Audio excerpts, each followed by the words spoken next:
Oh, oh, these were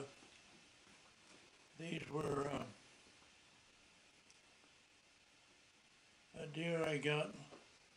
Shot a big deer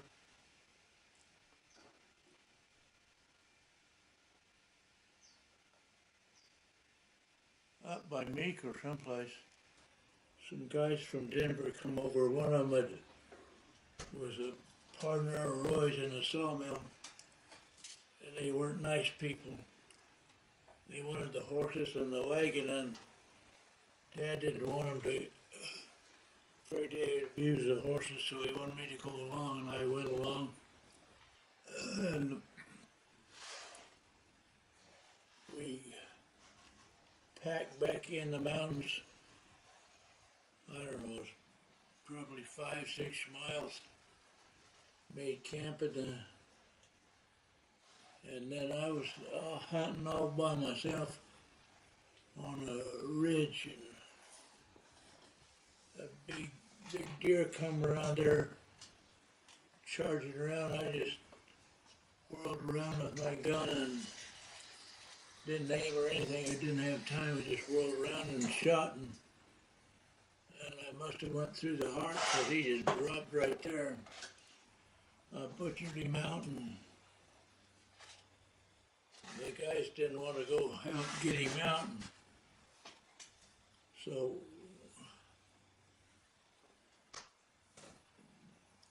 they wanted to take off, and I didn't realize they was going to run off and leave me. And so when there was a ditch that went through, and with the truck, and I went kind of at an angle so it wouldn't go.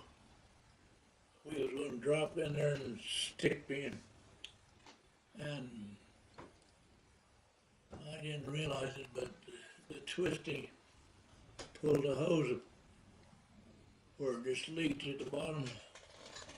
It didn't come loose where I'd have flung water all over. Pretty soon I could tell the engine was getting hot, and I couldn't go any further. In fact, it wouldn't have run.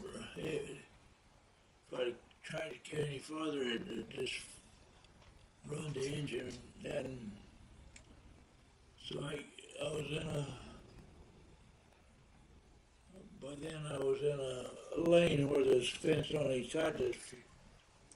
There was some sagebrush, but not enough. I got out, and you could break a sagebrush off right at the root.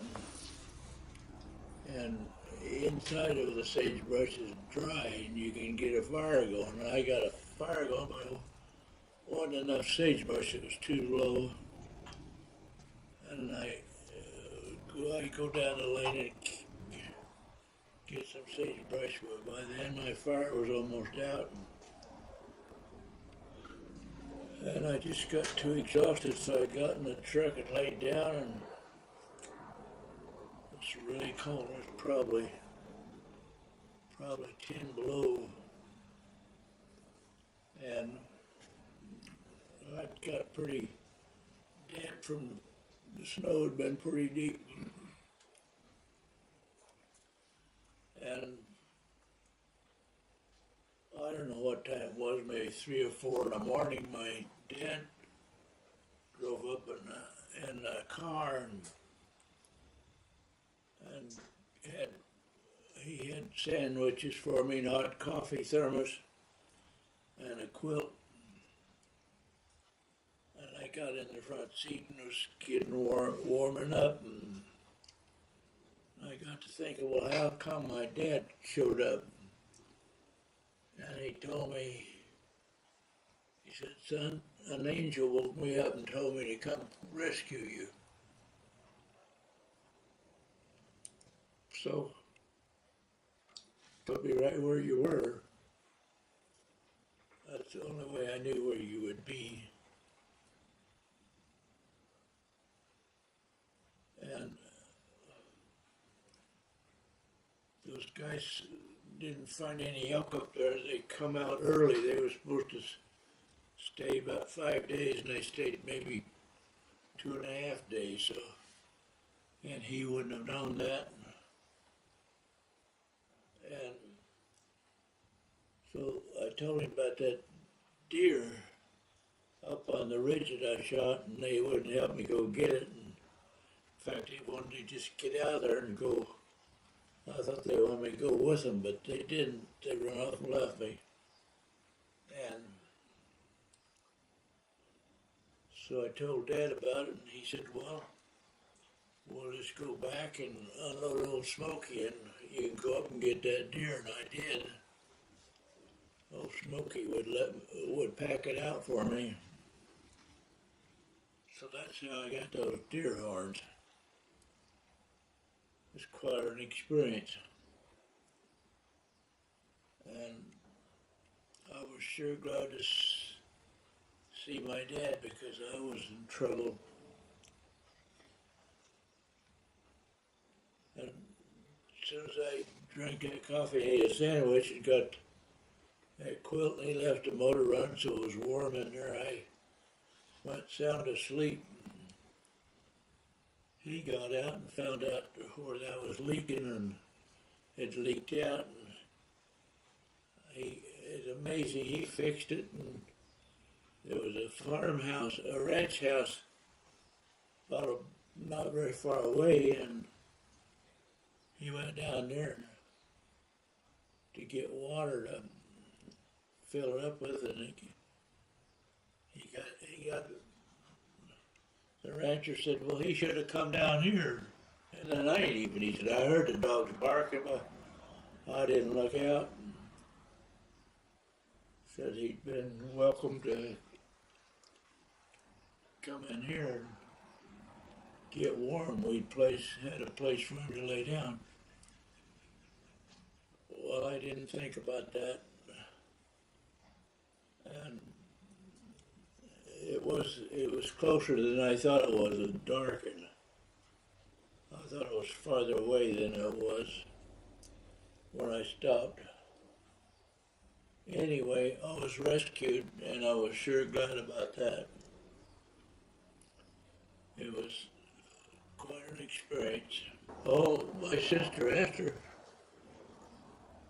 Oh, that's another thing. My dad said that the house was just brighter than bright. Whole house, from that angel bed in there. And my sister was sleeping in a loft above, on one end of that cabin up there, log cabin my brother Joe and I built before the folks got there. And that light woke her up, and she got up and climbed down the ladder and asked Mom what was going on. And she said, well, go back to bed. Dad's gonna go take care of Charles. And she said she always wondered why the light was so bright, because all we had was coil lamps, and they're not very bright. You can barely read by one if you're close to it. And I was telling a story years later, and she said, oh, that's what was going on. She said, I knew something was happening, but Mom wouldn't talk about it. Mom didn't get up, she said. Anyway, that's what happened. It was a miracle, and I was sure glad to get rescued, because I'm still here. Oh, we had a sawmill on the ranch we acquired. And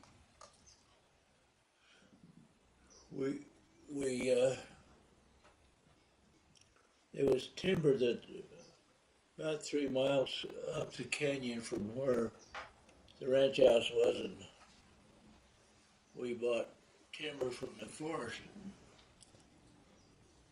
Turned out years later that they were selling this timber they didn't own. It belonged to the oil shale. Had acquired a big piece of land up there close to the oil shale mountain, and but they thought they owned a strip of land, and then the Forest Service did, but they didn't. There was somebody had homesteaded right in the bottom of the canyon, and they had a, I don't know how they got a half section in there, maybe a section, and then oil shale was next to it, but the Forest Service thought they had a strip between that private land and the oil shale land, and they were selling this timber off of there. Anyway, we even tried to log in the wintertime, and Dad had a team of horses. It was amazing. We cut down a tree and limb it out and cut it in the lengths we wanted, and Dad would hook on we put a chain around one of the logs, and Dad had his team and had a double tree that was tucked back to and hook it up, and he'd wind the reins up and hang it on the hame, and he'd say, "Okay, take it out," and that team would know what he wanted, and they'd start down the trail. Of course, it snowed, it slid easy, but if it rolled and the end of the log hit another tree, he'd say, "Oh, whoop, whoop, come around," and if they'd start the wrong way, he'd say, "Oh, no, the other way," and they'd turn and pull it away from where it hit the tree, and he'd say, "Okay, now take it on out," and they'd take it clear down to where we was loading the logs, and it was amazing to watch him work that team. He was the best with horses than anybody. He was an old cowboy is what he was. He didn't get married till he was 34, and anyway, and I operated the sawmill myself. I set it. I was 17 years old at the time. I don't know how I managed to learn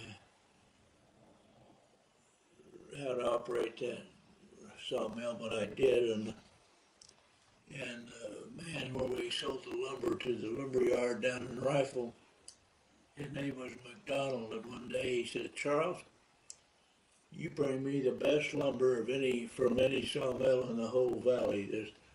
There was 2 or 3 other sawmills around, and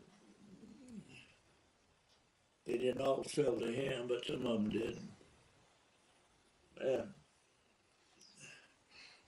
he said, "You absolutely bring me the best lumber of anybody." He was glad to get my lumber.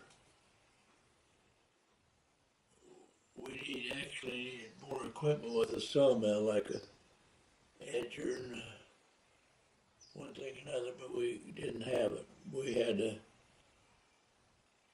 feather edge boards. We'd lay it on the carriage and run it through the sawmill, and then we'd turn it over a board and fasten it again and run the other edge through the sawmill, and because a round log you get what you call feather edge boards, and before you get the log squared up, or you start taking off boards one at a time. So it was quite an experience I had with my dad. I enjoyed working with my dad. He was a special man. I loved him. Anyway, it was too difficult to try to log in the wintertime, so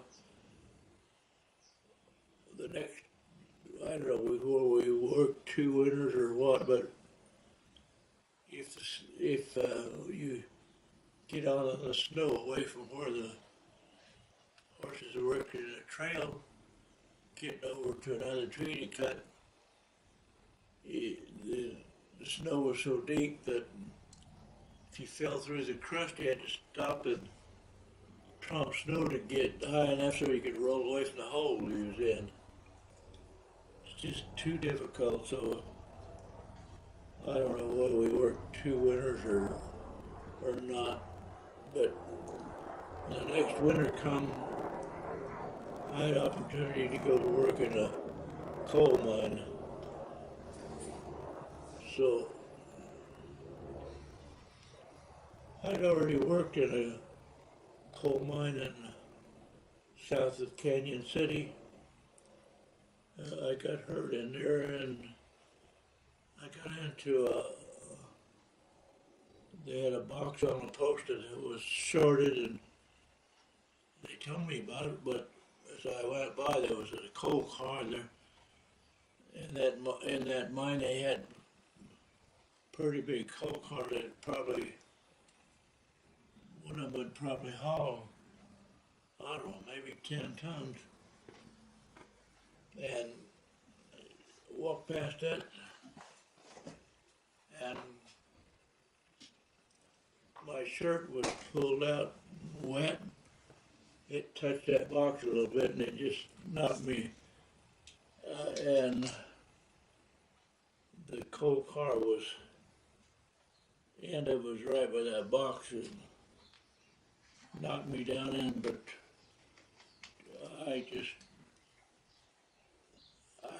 when I come to, my face was in a little puddle of water, but it was turned enough so it wasn't over my nose and mouth. And they threw me in an empty coal car and hooked it onto the back of a train. They had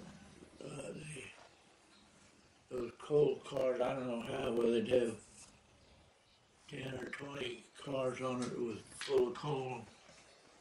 Had a big, heavy electric engine that when they got back there, they had a place to plug it in, and out where they dumped it, they had a place to plug it in to charge a big, heavy battery. It was a pretty big electric engine, and things run 40 miles an hour, and the vane wasn't nice and level. It'd go like this, and when they go up the hill, there was 3 big lengths of chain hooking them together like that, and they'd go, it would go cluck, cluck, cluck, and then I was on the end, and he snapped that, and then if it'd roll over, it'd do the same thing. I'd go down and hit it. Anyway, the doctor said that's probably what kept me alive, was that banging around. I don't know if he's right or not, but it was pretty hard on me. I didn't go back in that mine.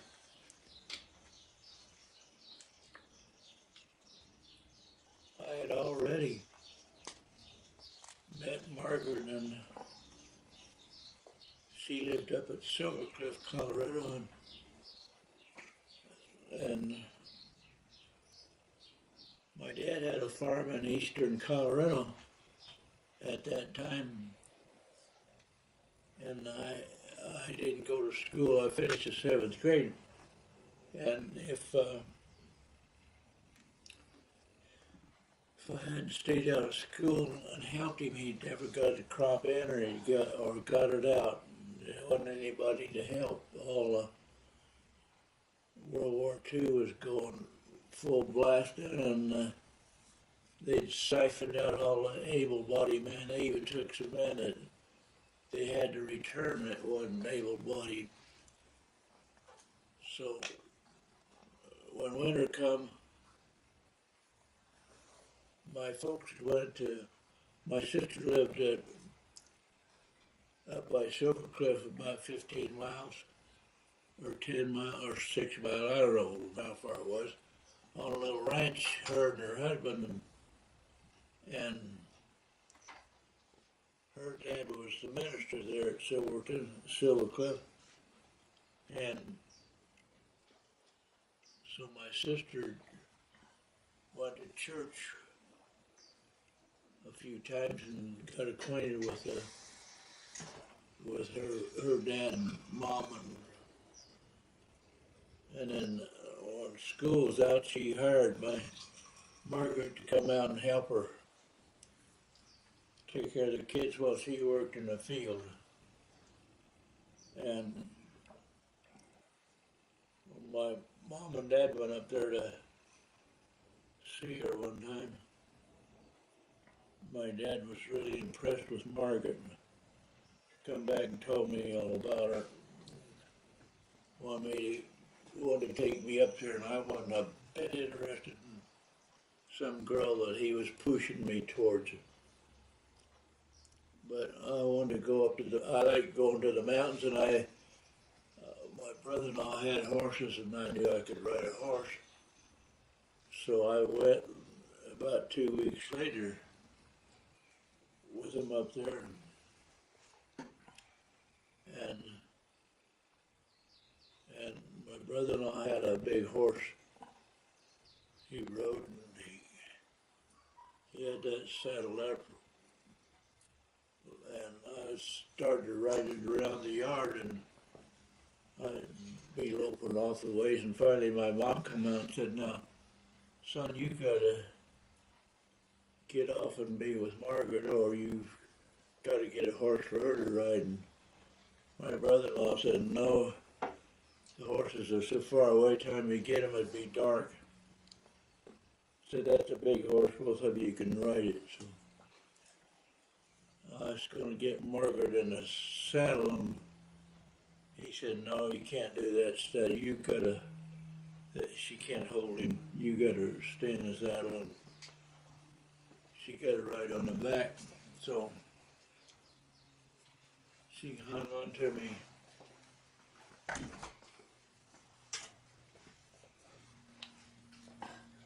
What are we doing here? She hung on to me. I didn't comb my hair. And we rode for, I don't know, 2 or 3 hours. By then, I was kind of liking her. So, in fact, I liked her all the time as soon as I seen her. And so, my sister had invited her folks out to dinner. So that was after dinner at the ranch, and they had to go on back early because he was the pastor. And then we drove in, and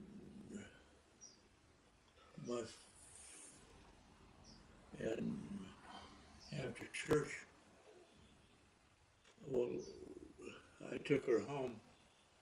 They lived in a little ranch, I don't know, 5 or 6 miles from Silver Cliff. I took her home and was telling her good night, and all of a sudden she got on her tiptoes and kissed me right on the mouth. Who would do a thing like that? And that really shocked me. Did you make this story yet? And right then and there, I said, "Well, will you marry me?" And she said, "Well, I'll think about it." She wouldn't tell me. So about 2 weeks later, I was up there, and she said, "You know that question you asked?" I said, "Yeah." "Well, what question, you know. He went out of it by then. She said, the answer is yes, I'll marry you. So we didn't get married for over a year Took him a year to do it. because I was still 16 and you was 15 when we met. The big girl. And so then by the time I was 17, I was a grown man for sure. And so we decided to get married. I asked her dad different times if I could marry his daughter, and he said yes, when she finishes high school, you can marry her. He thought he liked me for a while. Until we ran off to Raton and got married. And that was a terrible thing that we did. That was pretty good. Because when I was 17, she's still 16. And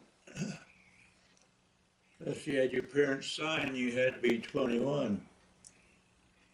And I didn't. Girls only had to be 18. Yeah.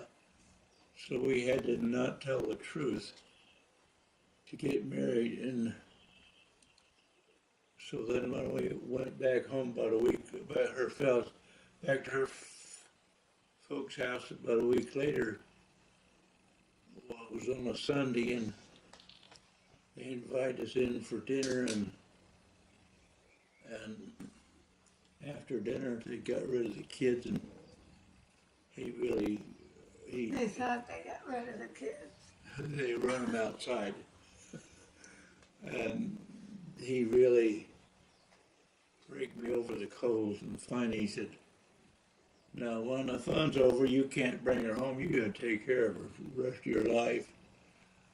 Well, I had intended to, but I didn't know how tough it was gonna You be. didn't know you had a life sentence, did you? Yeah, I didn't know how tough it was gonna be, but I sure glad that we're still married and we still love each other. It's just God's blessing. And we had our daughter Beth, and then we had a little baby boy that we lost at birth. And then later we had Craig, and we were so blessed that we had Craig. Still blessed. We're blessed with our daughter and our son and our grandkids. We even have some great grandkids now. Anyways, we sure glad that God has blessed us, and He forgive us for not telling the truth about getting married. Anyway, that's the way we are right now. We asked him to forgive us. Hmm? We asked the Lord to forgive us Yeah. for lying. But we're not sorry we did. Is that what?